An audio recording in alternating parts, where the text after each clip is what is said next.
All right, so the Torah portion is called Teruma, and this, you may recall if you were here 5 years ago, this was the first Torah portion we dealt with when we started meeting.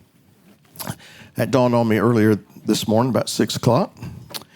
And so I thought, well, I wonder what I said 5 years ago. And I went back and looked at it, and I said, well, I don't want to talk about that. So anyway, it begins in Exodus chapter 25, verse 1. I'm going to read verse 1 and 2, and then I'm going to skip over to verse 8 and 9. Then the Lord spoke to Moses, saying, speak to the children of Israel that they bring me an offering, Teruma. From everyone who gives it willingly with his heart, you shall take my offering. And just, I know you know this, but just highlighting or emphasizing here, he says everybody who has a willing heart. That's why we say every week, only those who have a willing heart bring an offering unto the Lord. Because that's not Bill's standard, that's his standard. From everyone who gives it willingly with his heart, you shall take my offering. And then verse 8 and 9. These offerings lend to the next part. And let them make me a sanctuary, that I may dwell among them, according to all that I show you. That is, the pattern of the tabernacle and the pattern of all its furnishings. Just so you shall make it. So in this portion, what we have really is God's original intent in regard to mankind beginning to take shape.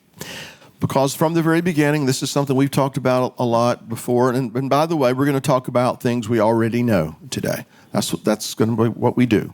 We're going to talk about things we're already aware of, things we already know. But from the very beginning, what we see, and all the way through Scripture, that God has and does have a desire to dwell with us and for us to dwell with him. From the very beginning, he demonstrated this when he placed the garden there in Eden, and he placed the man there. And as I've shared before, it's my very strong opinion that Eden, the Garden of Eden, the midst of the garden, collectively, that this made up the very first earthly sanctuary. And in the midst of the garden, the Holy of Holies, if you will, that's where the tree of life was. But that's also where the adversary wanted to get into as well. That's another story. But in the cool of the day, he would come and he would commune with the man. And so again, it's his purpose for everything about creation is made evident in the very beginning. And then this Torah portion is just going to kind of underscore that. But it goes all the way to the end because that purpose is ultimately fulfilled in the New Jerusalem, because it says in Revelation 21, verse 2 and 3, then I, John, saw the holy city, New Jerusalem, coming down out of heaven from God, prepared as a bride adorned for her husband. And I heard a loud voice from heaven saying, behold, the tabernacle of God is with men, and he will dwell with them, and they shall be his people. God himself will be with them and be their God. And so from beginning to end, we see what his purpose is. His desire has always been to commune with you and me, to have fellowship with you and me, and for us to have fellowship with him.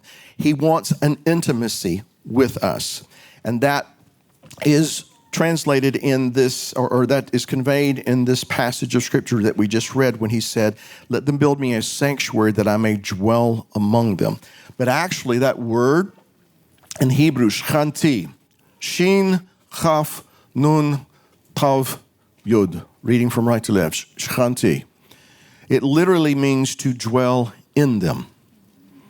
So not only did he want to dwell among them, but he wanted to dwell in them. And of course, you know, or you should be able to see where this is going.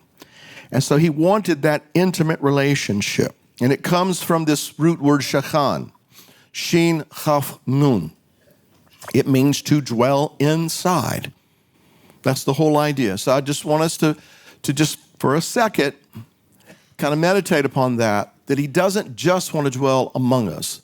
He doesn't want to just come into the midst of us as a corporate group, but he wants to dwell inside each and every one of us personally, to be one, as it were, with each and every one of us.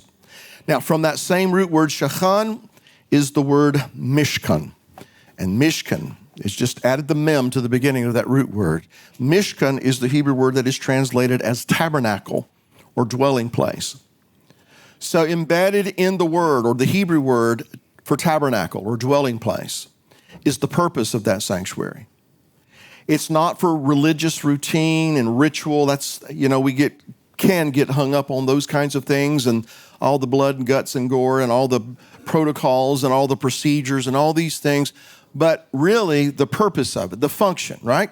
Not so much the form, but the function of the tabernacle was to promote intimacy between God and his people, between his people and their God. That's the whole purpose of it. And so if that wasn't happening, or shall I say, if that isn't happening, then really the purpose isn't being served. And it's not a relational issue anymore. It's a religious thing.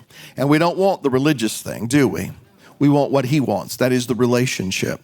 So the mishkan, again, embedded in that word is the purpose of the sanctuary. And so the details that are given to us in this portion are dedicated to the preparation of that mishkan, the purpose of it.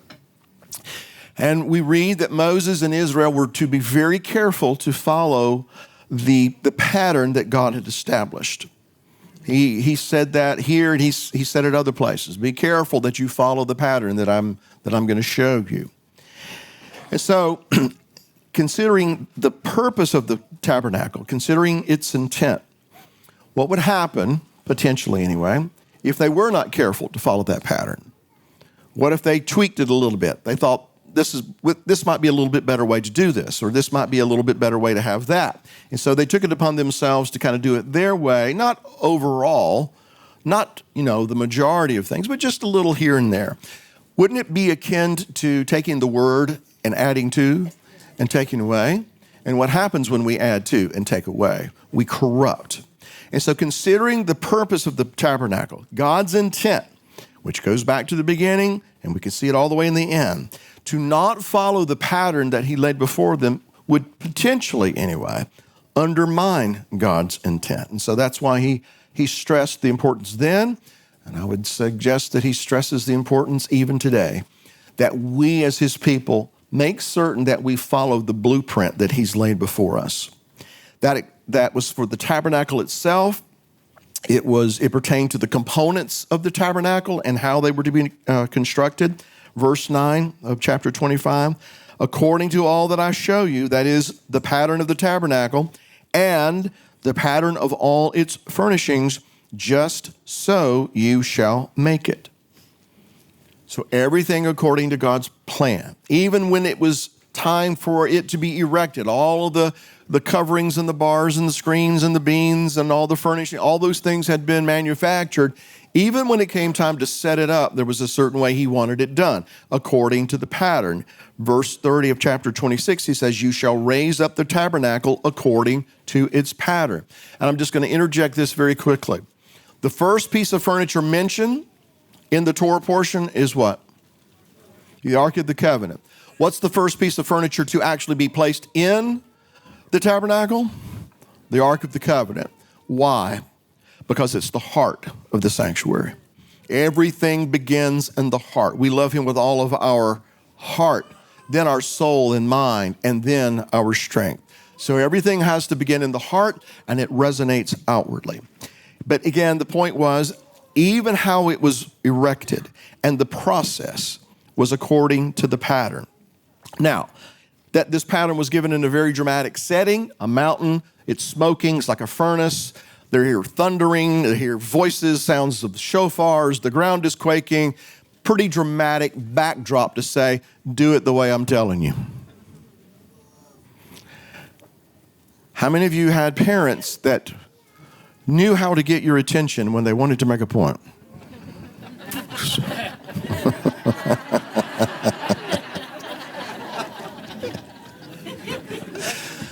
Well, I can't, he's not lying. So this was, my son has thrown me a curveball here. Anyway, so very dramatic backdrop. God goes into great deal to make certain that things are done according to his will, because the pattern looked forward to the purpose. So when we're reading this Torah portion, it's, for me, and I know for others, it's real easy to get into all the intricacies. You know, the Ark of the Covenant, it's this big, you know, this is the size, and it's overlaid with gold, and you got all these different things in the menorah. And, you know, there's a lot of people who study these things, you know, a lot. And they come out with teachings, and they make videos. Go to those people to learn all those things. Because they're important. There are lessons in all of these things. But today, I just want us to look at the overall function of the tabernacle, not so much the form. Instead of focusing on all the intricacies that make up the different components, the form of it, let's stay focused on the function of it. Because here's what it is. It was a sacred space where God wanted to commune with his people. That's exactly what Eden was. It was a sacred space where God could commune with his people. In fact, when the tabernacle was erected, according to Exodus 40, his presence manifest among them visibly. They could see it. And they knew that his presence was there. And in rabbinical literature, the presence of God is called Shekinah. Or if you're from Tennessee, it's Shekinah. Right? Shekinah. And all my life, like many of you, I heard that Shekinah means glory. But it does not. It does not mean glory. It means indwelling presence. So again, the whole idea about the tabernacle, God wanting to commune with his people, wanting to be intimate with his people, wanting to have that kind of a relationship, so much so that he would dwell not just among them, but that he would dwell in them. And so when Moses erected the tabernacle and the Shekinah, the presence of God, was manifest in the tabernacle, only then was it deemed to be complete. Only then was it actually functioning in its purpose. But all of this is pointing us to his desire. His desire. He initiated this. He's the one who brought all this into being. His desire is to have an intimate relationship with us, to be one with us. And so no wonder Paul says that our bodies are what? Temples of the Holy Spirit. We are to be pure and holy, tried and true. We are to be prepared as a sanctuary, the proper abode for his presence to dwell in and work through our lives. So the portion shows us the pattern. It shows us the purpose for building this sanctuary, this dwelling place, this sacred space that is designed according to his purpose for him to dwell in and among us. So that being said, the tabernacle is also considered to be a place of meeting, because there are those that were not ready to have the presence of the Almighty dwelling in them and or among them. There were those that were afar off, and he wanted them to be brought near. And so the tabernacle was to be a place of meeting, a place to encounter God. Basically, as King of Kings and Lord of Lords, he decided to place his throne upon earth in the midst of his people Israel, represented by the Ark of the Covenant. He places his throne in the midst of those people to sanctify them, for them to be a light to the nations, to draw all those from the nations out of darkness into that light, to meet them there. So he starts with Israel, of course. So in verse 22 of Exodus 25, and there, in the Holy of Holies, there at the Ark of the Covenant, there I will meet with you, and I will speak with you from above the mercy seat, from between the two cherubim, which are on the Ark of the Testimony, about everything which I will give you in commandment to the children of Israel. Just as a sidebar, you ever wondered why the lid on the Ark of the Covenant is called the mercy seat? Because that's not how it translates. The word in Hebrew just means a cover or a lid, kaporet. It's related to the word kippur, like Yom Kippur, to cover. So that's what the word means. So I never really put much time into it, but I was like, why is it called the mercy seat? And so I guess it should be somewhat obvious, because that's what his throne on earth represented for you and me. Because he wants to have communion with us. He wants to have fellowship with us. And he's holy. And that presents a problem, doesn't it? What's the problem? our situation, right? Our status. And so every year, Yom Kippur, the high priest would have to go and sprinkle the blood on all of the furnishings, all the different components of the tabernacle, including the Ark of the Covenant. And I don't know this is just me thinking out loud, But as we were singing that song this morning, and I had that image in my mind of David bringing the Ark of the Covenant up from Obed-Edom to Jerusalem into the tabernacle, I can't help but wonder, was there any evidence of all those times when the high priest of old would go in and sprinkle blood upon the Ark of the Covenant? As a reminder. I don't know. It's just how my brain works sometimes. Point being is, the fact that blood was on that lid suggests the mercy and the compassion and the long-suffering and the forgiveness of the God that we serve. And so his seat, as it were, his throne, is established not only in righteousness and justice, but in mercy. So he says, I will meet with you there. That word that is translated to meet with you, it stems from the same root word from which we get the word moed or moedim. Here's the word, yud ayin dalet, yad. I will meet with you. The moedim are those festivals that we celebrate in the year where he says, I'm going to meet with you. I want you to assemble at these times, and when you do, I'm going to be there. I'm going to be there in your midst. I'm going to meet with you. I'm going to fellowship with you. So it's the same idea. And this root word that you're seeing here, it means to arrange things, to kind of set some specifics down, to appoint, to assemble, to meet. So it's almost as if he is saying, not only do I want to commune with you and to fellowship with you, but I want to confer with you. I want to meet with you. I want to talk with you. I want you to hear what I have to say because, see, a greater has come into our midst.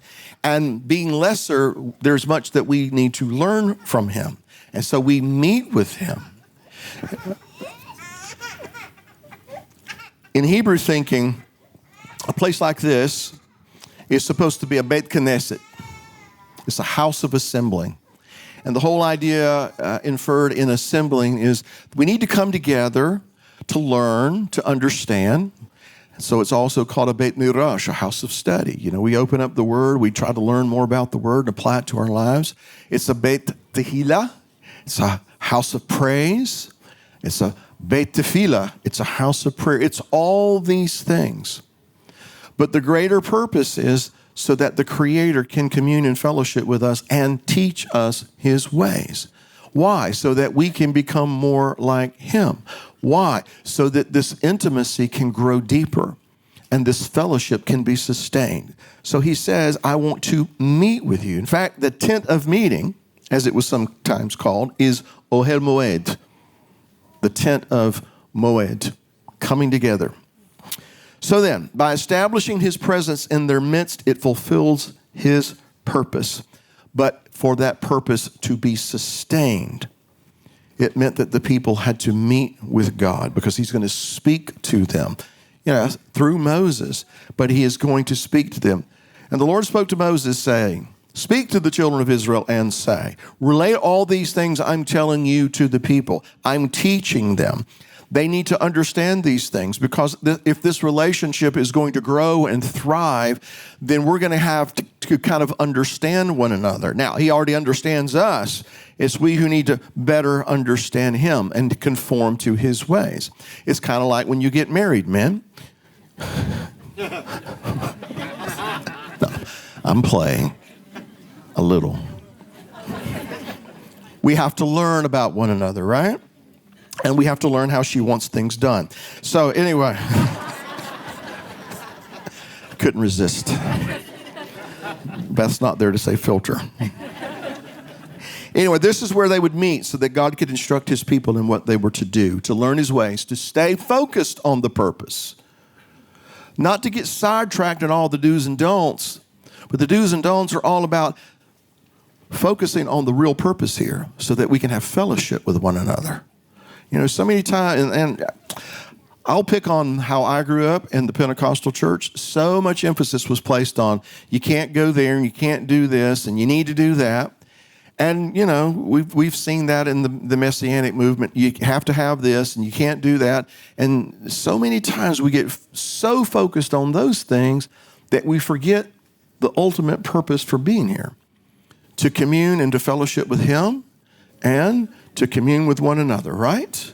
That is the greater purpose. So we are to learn His ways so that we can stay focused on the purpose. And as it relates to us, that is for us to be a holy nation, a kingdom of priests, because this is a calling that God placed upon His people, because He has a desire not only to draw us closer to Him, but there's a lot of other people out there that He wants to draw unto Him. He wants for them to draw near unto Him as well. And to do that, He needs a holy people who are focused on Him so intently that they don't lose focus of what His heart is all about. So this starts to get into the "for God so loved the world" territory. If that was His heart 2,000 years ago, and we know it is, what do we think His heart is today?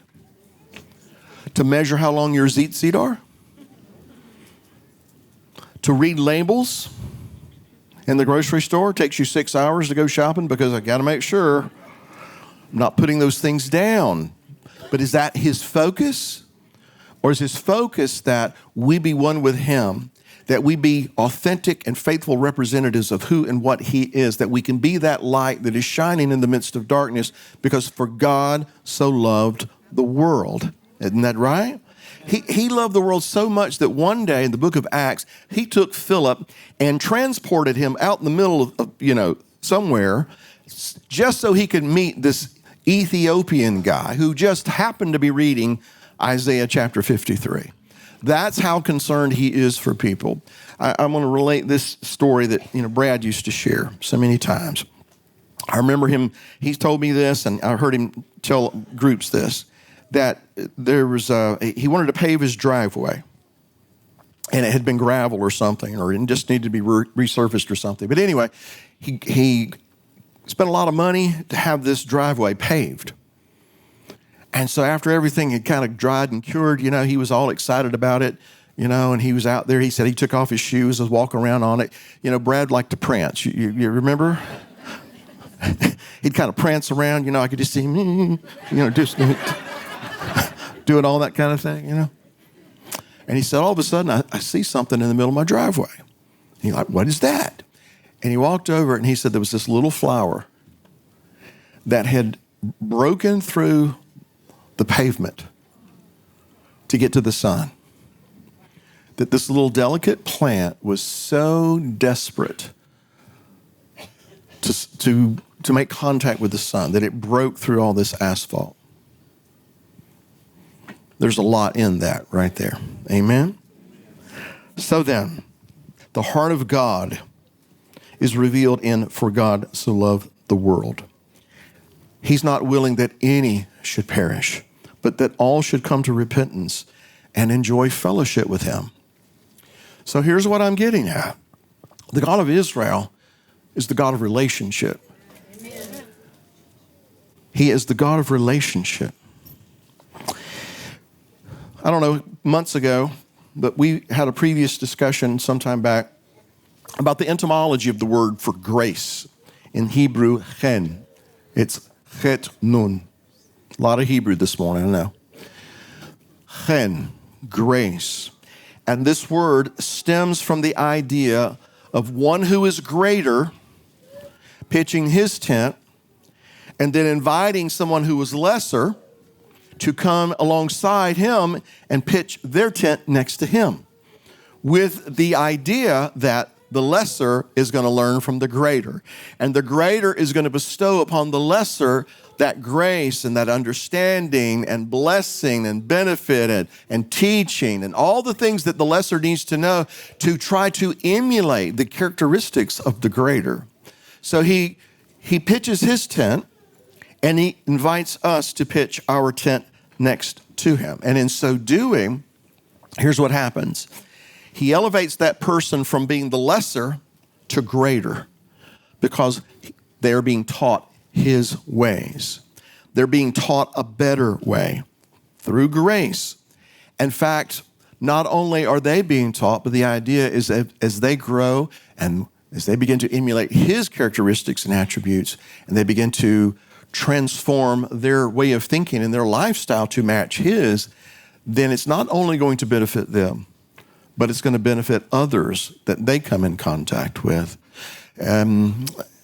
It'd be like him asking us to pitch our tent next to him. We learn his ways. We grow in that relationship.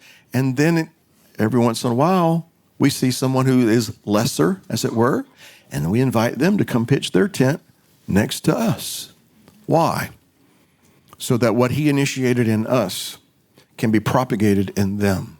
And then they, in turn, do the same thing. And so these relationships that he initiates, that he has desired from the very beginning, is something that he wants to instill in us so that we too see the value in these relationships and having this intimacy one with one another. So being taught this better way, they go from being a person who is considered lesser to greater. And that thought connects us to something that we see at the very beginning of this Torah portion. Remember, he asked that everyone who had a willing heart, they were to bring their different contributions, or teruma. And I will kind of go back 5 years ago for just a moment, because what we emphasized then was that he invites everyone to bring their offering, implying that everyone has something to contribute. And we're not talking money here. That's not what I'm talking about. But everyone has something that they can contribute to his purpose. He's given us all skills. He's given us all talents. He's given us all strengths that if we place those in his hands, everybody in this room, everybody who's watching has something to contribute to his purpose overall. That's why he created us with these talents and these skills and these different gifts. So everyone has a role to play. Everyone has a teruma, a portion or an offering.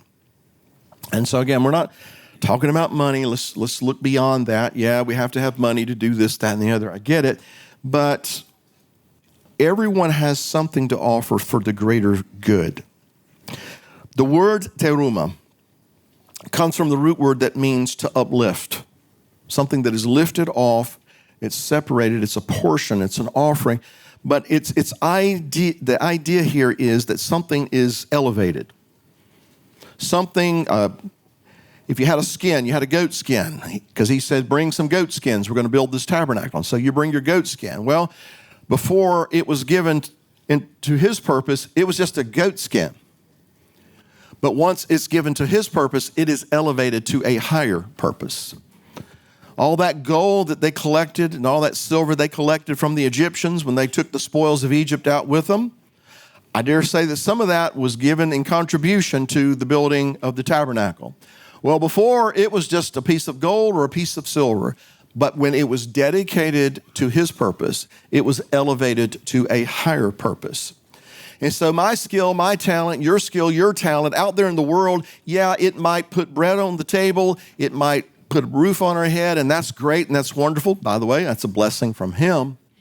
But when we take those skills and gifts and when we offer it unto his purpose, it is elevated to a higher purpose, right? So that's the idea about teruma. That's the idea about he pitches his tent. He invites us to pitch ours next to him. He teaches us his ways. We learn of his ways. We grow. We mature in that relationship. We emulate his characteristics and attributes. And then we invite somebody to pitch their tent next to us. And so all these things that he's instilled in us, when we give them over to his purposes, they're elevated to a grander purpose, to a higher purpose. And so each of us has a piece that we can bring to his house to be used by him, that then he takes and he elevates it. He lifts it up to this higher purpose. Everybody in this congregation, everybody who's at home, has that portion, that teruma, that can be used for his purpose. Now, furthermore, the mishkan, or God's tent, because that's what it was. It was his tent. He was saying, you build my tent and I'm going to live there. I'm going to pitch my tent in your midst and I want you to gather all your tents close to me. That's basically what he was saying. And so his tent represents him pitching his tent among us and then graciously inviting us to come and gather around him. Why? So that we as a people might be elevated to a higher purpose. God made it very clear that he did not choose Israel because they were the greatest. Right? In fact, it was to the contrary. What did he say? I chose you because you were less. He doesn't choose the mighty, powerful things to make his point to the world, does he? What does he choose? The weaker. Things that men would consider base. And I don't mean degenerate, but just, lesser. Not worth much. But he always does that. But doing that, if we are willful participants in his plan, our contribution to his purpose is lifted up. And so it's not really the size of it. It's not really how notable it is. Some people, the gifts and skills that he's given them, more people get to notice it. A lot of gifts and skills, a lot of people don't get to notice it. But really, that isn't the issue. In fact, there's something in the Torah portion that speaks to that, as far as I'm concerned. And that is the gold and the bronze clasps. As you're reading the details about, these panels have to be this size, and these pillars have to be this size, and the ark is this size, and you make the menorah this way, et cetera, et cetera, et cetera. If you're not careful, you can kind of gloss right over this. But he talks about something very important, some gold clasps and some bronze clasps. Verse 6 of chapter 26. And you shall make 50 clasps of gold and couple the curtains together with the clasps so that it may be one tabernacle. Verse 11, same chapter. And you shall make 50 bronze clasps, put the clasp into the loops, and couple the tent together that it may be one. So you've got these little bitty, small, seemingly insignificant components of the tabernacle. Insignificant in comparison, let's say, to the Ark of the Covenant, or the menorah, or the table of showbread, all those, or the veil. And yet, in both these verses, these small, seemingly insignificant elements of the tabernacle are what allowed the tabernacle to be one united tent. All the panels, all the curtains, all the different things would not have been able to be one were it not for those gold clasps and those bronze clasps. And so those little bitty parts made it possible for the bigger parts to function in their purpose. Everybody has something to contribute. In fact, the word that is translated one, that it may be one tabernacle, that it may be one, everybody in this room knows what that word is, don't they? Echad, Aleph, Chet, Dalet. And everybody in this room understands the significance of that word, right? Adonai Echad, the Lord is one, right? And so what is he saying? This tabernacle has to be one because it is an expression of his will, is an expression of his heart. And he is one, and so this expression of his will has to be one as well. And what is this tabernacle? It's a place where he can commune with us and we can fellowship with him so that we can be one with him. And so that element has to be there. If he is one and he's invited us to pitch our tent next to him and teach us of his ways, then we're going to need to learn how to be one, right? Things you already know. Things we're already aware of. The Lord's desire is that we would be one with him and with one another. Here is the Lord's Prayer in John 17. I do not pray for these alone. He's praying to the Father. He's talking about his disciples there. But also for those who will believe in me through their word. So he was praying 2,000 years ago for you and for me. I think it was said last weekend that everybody here, everybody who's watching, those of us who are in Messiah, have come to faith, If it were possible, every one of us would be able to trace the lineage of that. I don't know if that's the right way to put it, but we could all trace it back to one of these guys that knew the Messiah. Because they went out and testified, they were witnesses, and somebody heard that witness, and they were born again, and they went out and witnessed, and on down the line. So 2,000 years ago, he says, I'm not praying for these guys only, but also for those who will believe in me through their word. And here's what he's praying, that they all may be one, as you, Father, are in me, and I in you, that they also may be one in us. And why? Why is that so important? That the world may believe that you sent me. We've covered this in times past as well. If Yeshua is praying, I want my followers to be one, just as you and I are one, Father. And if they are, then the world will believe that you have sent me. Well, if that is true, then what happens if we aren't one in regard to the world believing that the Father has sent the Son? See, backing up, he said, follow the pattern that I've given you. Be very careful to follow the pattern, because if you don't follow the pattern, this isn't going to do what I want it to do. This isn't going to manifest in the way I want it to be manifest. And so if we can grasp that and then apply the principle here, he's saying that more or less, if we're not one, if we're not echad, then how's the world going to know and believe that the Father has sent the Son?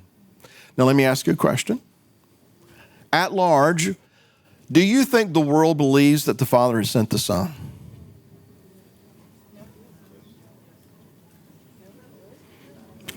If we had to base it on their actions, do we have a consensus? Oh, I know that a lot of the world believes, yeah, I believe in God and I believe in Jesus and all that, but based on their actions, do they believe? No, they don't. Which means the body has fallen short. All of us have come up short in this, which is why we're talking about it again. And the glory which you gave me, I have given them, that they may be one, just as we are one. And so it's not that he hasn't done what he needs to do. The problem's on our end. He's already set the standard. He's already set the example. He's already empowered us with his word and by his Spirit to do what he's called us to do. It's on us to make sure we do our part. I in them and you in me, that they may be made perfect in one, and that the world may know that you have sent me and have loved them as you have loved me. So at the heart of what Messiah is praying here, at the heart of this Torah portion as it begins, at the heart of all that is this word, relationship, not religion. 2 weeks ago, I suggested that going into the event from last week, that, because remember we were talking about Jethro, and how Jethro, who was a Midianite priest, he comes to Moses and said, look, you need to check it out with God first, but the way I see it, you can't do this thing on your own. You're going to kill yourself, and, maybe you should think about getting some people to help you. So look for some guys who, are wise and people and have a good reputation, and if the Lord agrees with this, I think this is something you should do. In other words, somebody from the outside coming in and giving some really good advice. And I suggested that maybe we should go into what happened last weekend with the idea we might hear from some people that may not line up exactly the way we do on some things, but we might hear some things spoken that maybe we should take to heart. I heard some things, and I'm going to briefly share those things with you, because last week, one of the speakers, his name wasn't Jethro, but he spoke a lot about reconciliation. He spoke about relationship. Now, I know he was speaking in the context of race and things like that, but he was also speaking in the context of Jew and non-Jew. He was talking about reconciliation, how relationship goes a long way to overcome those issues that divide us so often. And even though contextually we're talking about something a little different, the principle's still the same. God is about relationships. He's not about religion. God is about relationship. He's not about religion. So the message is true. A desire for true relationship can overcome a lot of these issues. Now, let me interject this here. As in any meaningful relationship, and particularly when we're talking about things that are covenantal in nature, like a marriage, because that's what our relationship with him is, right? There are standards, aren't there? There are things that you just don't do if you want to continue in this relationship, right? And sometimes when you get too close to that line, sometimes we have to sit down and have a chat and a discussion about why you don't do that, or why you don't say that, or why you need to do this, etc. So there are standards. It's not that he's so interested in relationship that just anything goes. We know that's not true.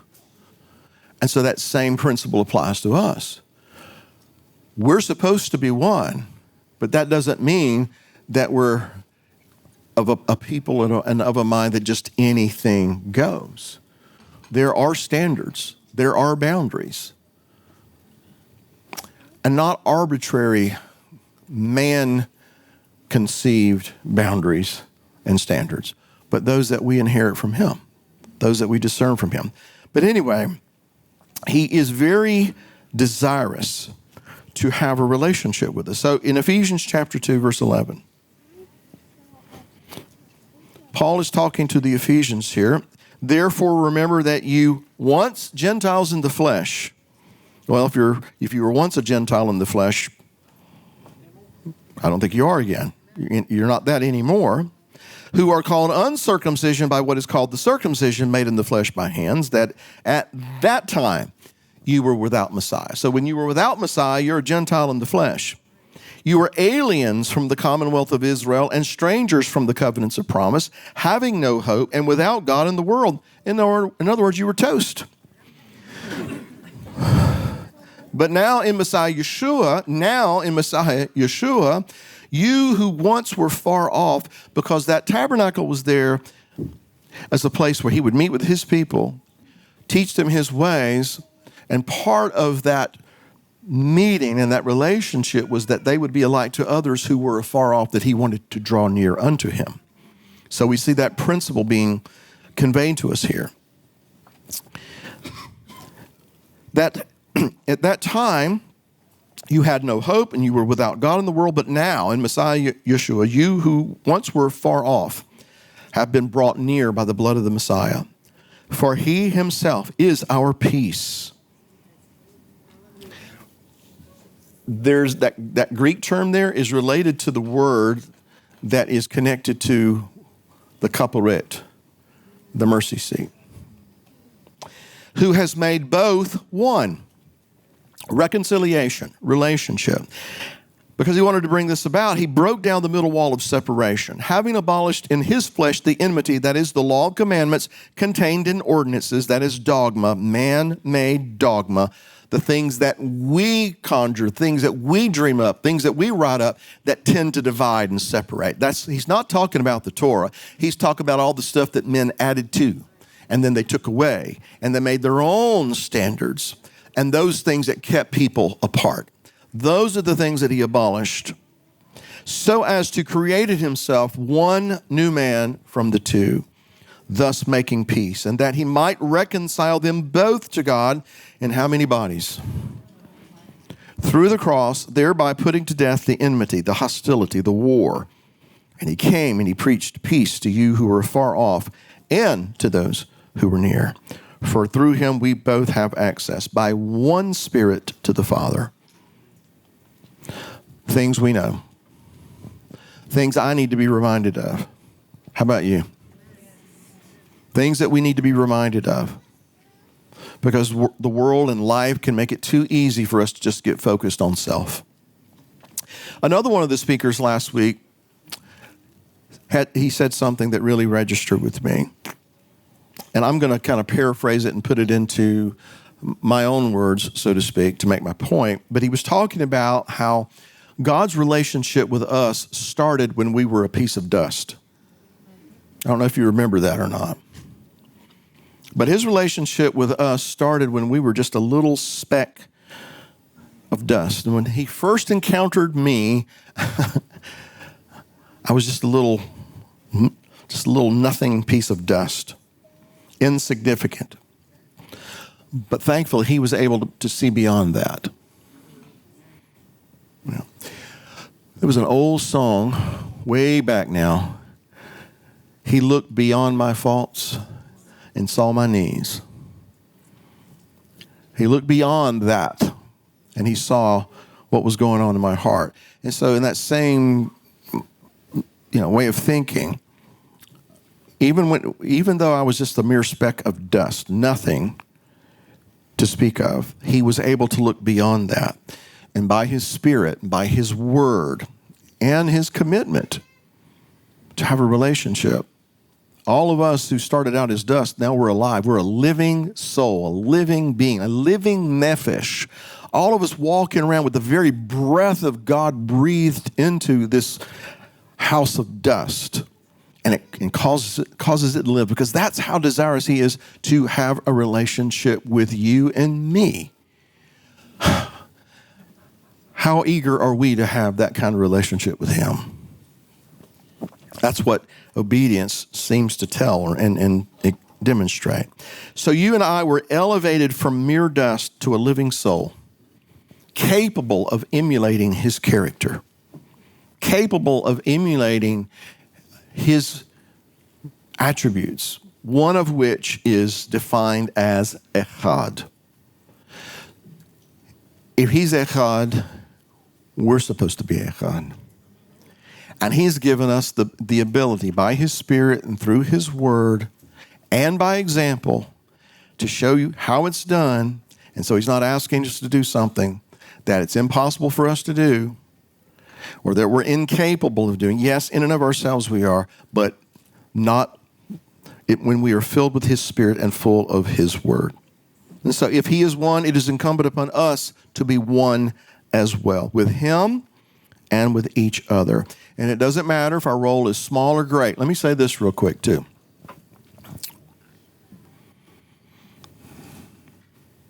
If you consider your role small and you prefer a role that's greater, then your focus is all messed up. If your role is greater and you'd rather it be smaller, your focus is all messed up. It's what he has called us to be and to do and to function in his tent, in his house, so that it will be one. And so from the greater to the lesser, it really doesn't matter if we're functioning in the purpose for which we were placed here, because all of us want his presence to be in our midst, right? He wants that. How badly do we want it? Do we want it enough to say no to ourselves and put his will before all things? So it doesn't matter if our role is great or small. All of us have a teruma, a contribution to bring to his purpose. We might consider ourselves just a little clasp, but that clasp might be what's holding things together. Which then infers this: as a community, I know some people get sideways when I say this because they've told me.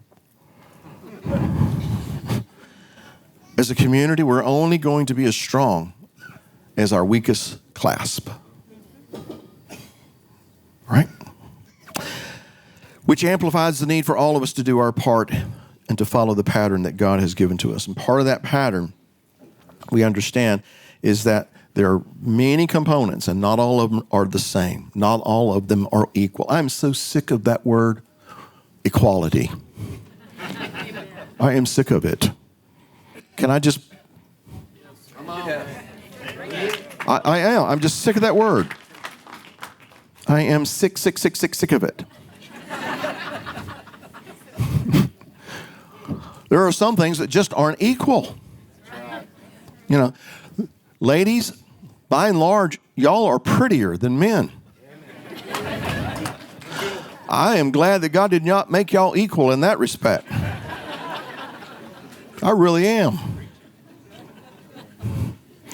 He didn't necessarily make us equal. He made us according to his will and purpose. And if we function in his will and purpose, then everybody is echad, and everybody benefits, and everybody is blessed, and all of us are elevated to a higher purpose. Move on, Bill. Move on.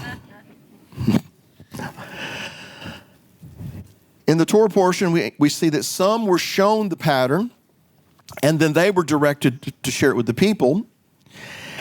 But then there were those that weren't necessarily shown the pattern directly. They were shown it by Moses, but they could do things that Moses couldn't do. And so they assisted Moses in his part of it, and by assisting Moses, they were a blessing and a benefit to the rest of the people. They were doing what others could not do. And we're speaking specifically to Bezalel and Aholiab and all the different artisans and craftsmen who actually took the blueprint and made all the different components. But when all those parts were in place, guess what? They didn't set up the tent. Moses set the tent up. And then when that happened, guess what? God did what nobody else could do. His presence came into the tent. Point is that when all the patterns are followed and all the principles are followed and everyone is doing everything they're supposed to do, the way they're supposed to do it, not changing, not deviating, not, kicking in their own 2 cents on it, everything was as God intended it to be. And you knew it was as he intended it to be because his presence was there in such a way that Moses didn't even dare go into the tent. That's how powerful it is. I believe there will come a day that no one will have to tell you or me that his presence is among us. And you know how we'll know? Because everybody in this room will be, I believe that.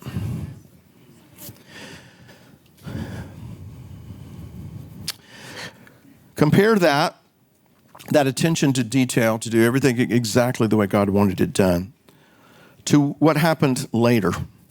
And what I'm talking about is people building something according to the pattern that they were familiar with, the pattern that they were comfortable with, something that they could understand and, made sense to them. They could recognize it. What are we talking about? The golden calf. And how did that golden calf come to be? Because people got impatient. People got impatient. This doesn't make any sense to me. I want something that I can touch, feel, and recognize that, to help all my warm fuzzies. But God made it very clear he's not doing it our way. He's not doing it that way. He's not doing it according to their way. He's going to do things his way. And in the end, we see why his way is better. Because their way resulted in death. Their way resulted in breaking of covenant. Their way resulted, temporarily anyway, separation from God. And there was a time they weren't sure if God was going to go with them. His way results in fellowship. His way results in blessing. His way results in life. And when I say his way, being one. Being echad. Not doing it the way everybody else has done it. The names Bezalel and Aholiab speak to what we're talking about today. Bezalel means in the shadow of El. To be so close to him that you're actually in this shadow. Intimacy. Aholiab means my father's tent. So no way you're going to tell me that Moses picked these two guys, that God picked these two guys randomly. He was making a point what this tabernacle is all about. It's my tent. And my tent is going to be placed in your midst because I want you to gather around me. I want you to come up and draw near to me. Be close to me. Let's fellowship. Let's have relationship. And so to be in my Father's tent and to abide in his shadow is what he desired. And if we respond to that, all of us are elevated to a higher purpose. He has allowed us to pitch our tent next to us. And he raises us from that little speck of dust to a living soul. But this benefits us in the blessing side of things, the life.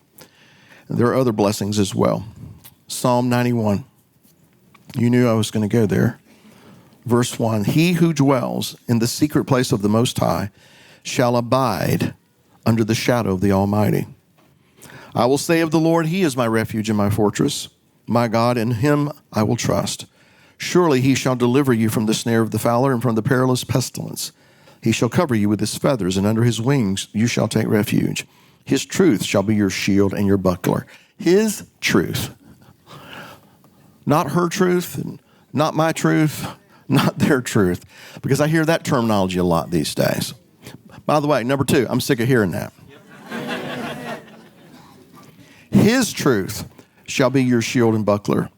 You shall not be afraid of the terror by night, nor of the arrow that flies by day, nor of the pestilence that walks in darkness, nor of the destruction that lays waste at noonday. 1,000 may fall at your side and 10,000 at your right hand, but it shall not come near you. Why? Because you are abiding under the shadow of the Almighty. You're in his tent. You're that close to him. You're that intimate with him. You are one with him in a matter of speaking. And that goes for us all who answer and respond to this. His shield shall be your shield and buckler. And I read this, first of all, my mind's taken back to Egypt.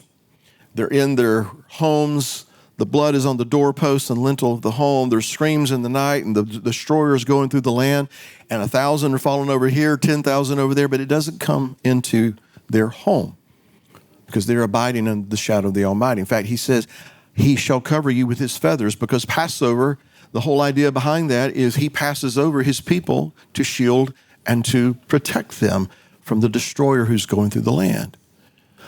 I believe that there will come a day that we will see that and experience that in a way that we have never experienced it before.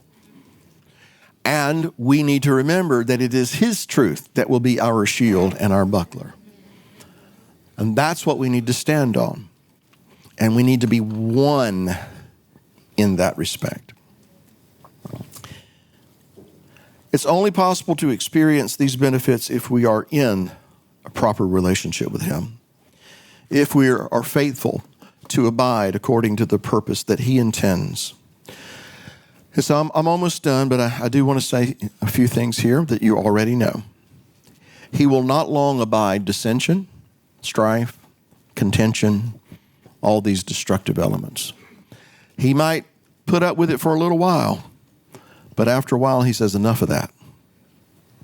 True? Yes. Okay. So if we are to abide in him and he in us, then we have to be aware of that. We have to follow the pattern that he has set down. We need to strive to understand and then implement these principles into our life at home, here as individuals. Because as Paul said, Ephesians chapter 2, verse 19, you are no longer strangers and foreigners. You are fellow citizens with the saints and members of the household of God, having been built on the foundation of the apostles and the prophets, Yeshua the Messiah himself being the chief cornerstone, in whom the whole building, being fitted together. Dare I say that sounds like being one? Okay? Being fitted together grows into a holy temple in the Lord, in whom you also are being built together for a dwelling place of God in the Spirit. And so from the very beginning, what has his desire been? To have a relationship with his people, for us to desire to have a very intimate relationship with him. That's what this is all about. In times past, we've mentioned in regard to strife and division and contention and things like that in building his house, that's not going to work. And we have precedent for this because the temple, it tells us when the temple was built in Jerusalem, it was without the sound of hammer or an iron tool. And the reason being that a hammer or tools of iron were emblematic of war and strife and division. And so he does not want his house to be built. He does not want it to be filled with the sound of war, that is internal strife and division. But his house shall be a house of prayer for all nations. Again, this is in accord with following the pattern. So what happens when you come into his house and you go to the altar to bring your gift? And then you remember there's something that needs to be dealt with. What are you to do? Leave your gift, go to that person, you take care of business, then come back and offer your gift. And so what is inferred there? Until that is taken care of, is he going to receive your gift? Doesn't sound like it, does it? And so Those who have a willing heart, he says, let them bring their Teruma. Why? Because I want them to build me a sanctuary. Based on what we just read that Paul said, that sanctuary, that house, that temple, we're to be fitted together.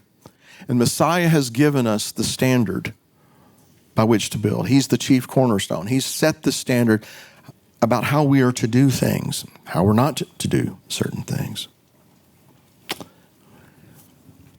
I'm about done, I promise. Y'all still with me here? Yes. Things we already know. According to the pattern, if we do things his way, the tabernacle, and we'll say we're representing that tabernacle, we will not be easily shaken. We will not be easily moved if we do things according to his pattern. Because the way the mishkan is described, architecturally speaking, is that right? Is that the right word? Okay. Structurally speaking, the way it was to be constructed meant that it was not going to be unstable. It was going to be very sound. And I would think that would mean that the desert, you're going to have winds, you're going to have windstorms, you're going to have these kinds of things, possibly anyway.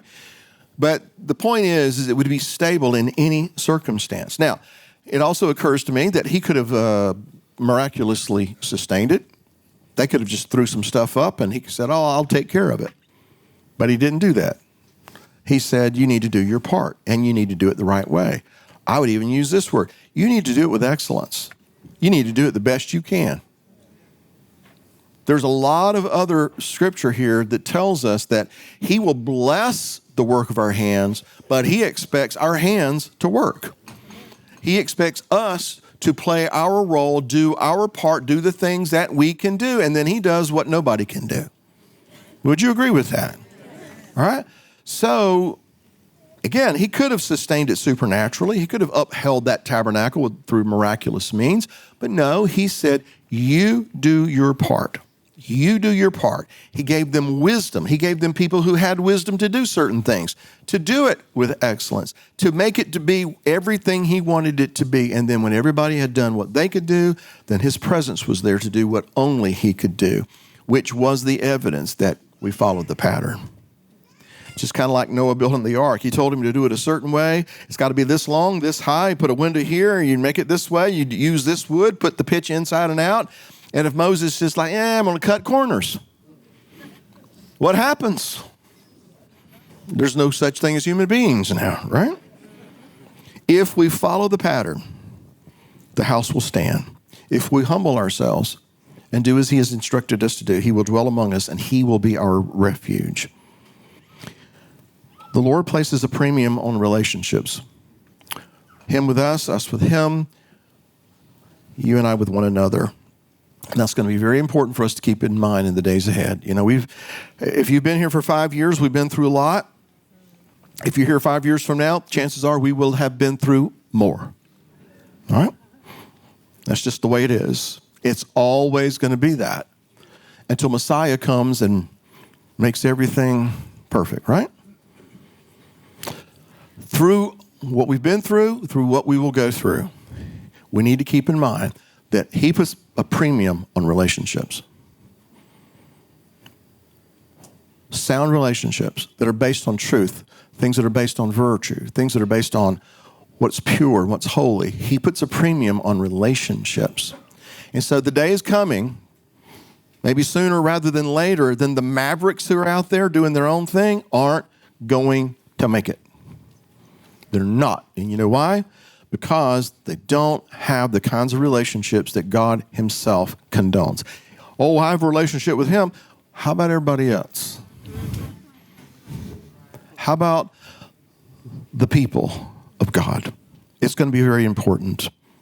So he has invited us to come pitch our tent next to his so that we can be elevated to serve a greater purpose that we otherwise would have. But in turn, he invites us to invite others to come pitch their tent next to us so that we can propagate this benefit that he bestows upon us. So we'll close with this in Psalm 27. And Bob and Marlene, I'm going to need you to come up today, okay? Verse 4, David writes, "One thing I have desired of the Lord, that will I seek, that I may dwell in the house of the Lord all the days of my life, to behold the beauty of the Lord, and to inquire in his temple. For in the time of trouble he shall hide me in his pavilion. In the secret place of his tabernacle he shall hide me. He shall set me high upon a rock. And now my head shall be lifted up above my enemies all around me. Therefore I will offer sacrifices of joy in his tabernacle. I will sing, yes, I will sing praises to the Lord. Amen.